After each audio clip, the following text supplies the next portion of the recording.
Bonjour, nous allons apprendre à équilibrer une réaction chimique. Nous allons travailler sur la réaction de combustion de l'éthane. L'éthane est un gaz, est un alcane, tout comme le méthane, qui est le gaz de ville, ou le butane et le propane. Donc, pour la combustion de l'éthane qui a pour formule brute C2H6, nous avons besoin du dioxygène de l'air, ce qui donne en produit de la réaction du dioxyde de carbone CO2 plus de l'eau H2O.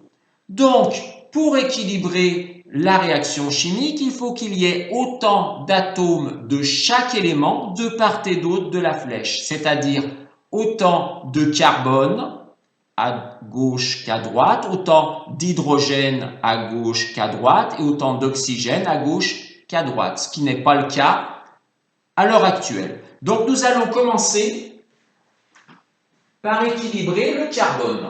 Donc nous avons ici deux atomes de carbone. Par contre, ici nous n'en avons qu'un.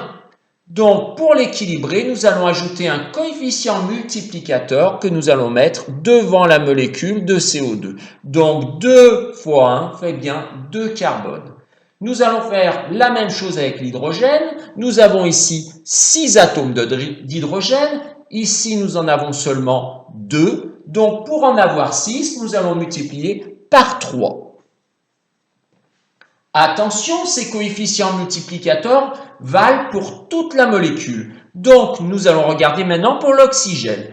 Dans une molécule d'O2, nous avons 2 atomes d'oxygène. Mais ici, nous avons 2 molécules d'O2. Donc, 2 fois 2 font 4.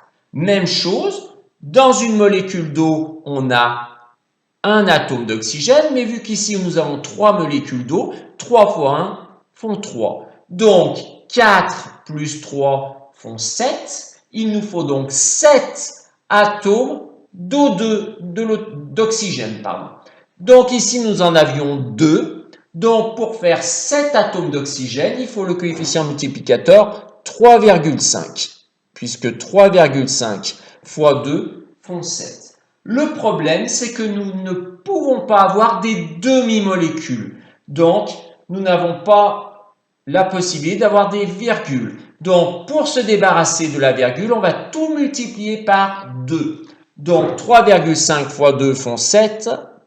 Mais il faut le faire également pour toutes les molécules. Donc, ici, nous avions une molécule de C2H6. Multiplié par 2, ça fait 2 molécules de C2H6.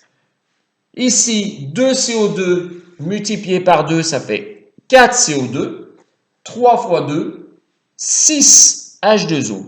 Donc, la réaction chimique équilibrée est donc 2 C2H6 plus 7 O2 donne 4 CO2 plus 6 H2O.